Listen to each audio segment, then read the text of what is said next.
The Middle Ages, spanning roughly from the 5th to the 15th century, was a time of great social and cultural change, with education playing a vital role in shaping medieval societies.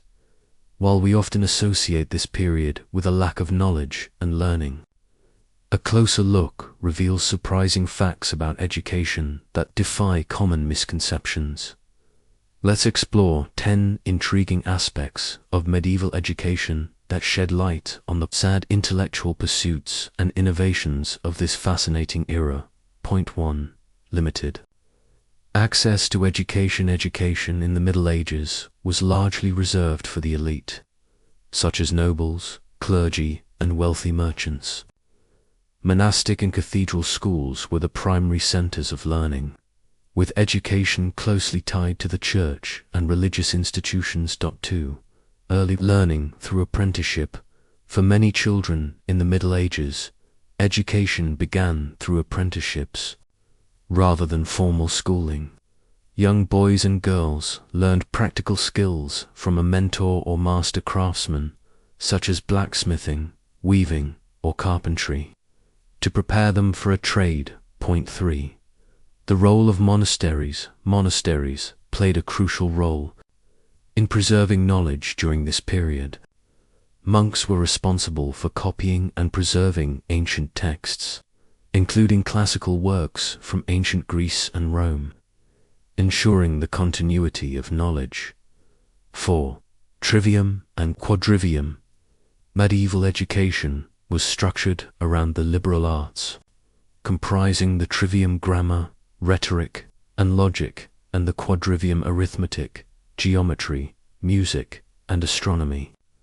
These subjects formed the foundation of higher education and were considered essential for cultivating a well-rounded mind. 5. The growth of universities. Towards the later Middle Ages, universities began to emerge as centers of higher education.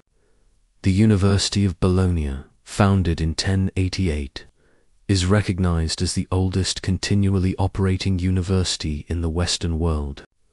Other renowned medieval universities include Oxford, Paris, and Cambridge. 6.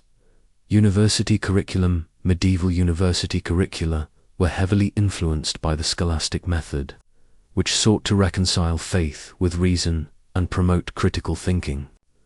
Theology was a dominant subject, but other disciplines like law, medicine, and philosophy were also taught. 7. Role of women in education. While limited, some opportunities for education did exist for women in the Middle Ages. Wealthy noblewomen could receive private tutoring, and certain convents offered rudimentary education for girls, focusing on religious instruction and basic literacy. 8. Use of illuminated manuscripts. Before the invention of the printing press, books were laboriously handwritten by scribes.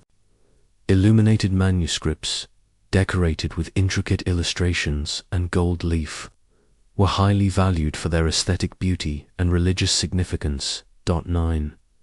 Oral tradition and storytelling in rural areas. Education often relied on oral tradition and storytelling.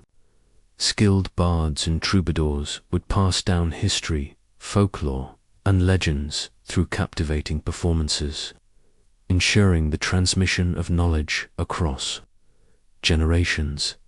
10. The impact of crusades and trade. The crusades and expanding trade routes facilitated cultural exchange between Europe and the Middle East. This cross-cultural interaction brought new ideas, scientific knowledge, and scholarly works to medieval Europe, enriching the educational landscape.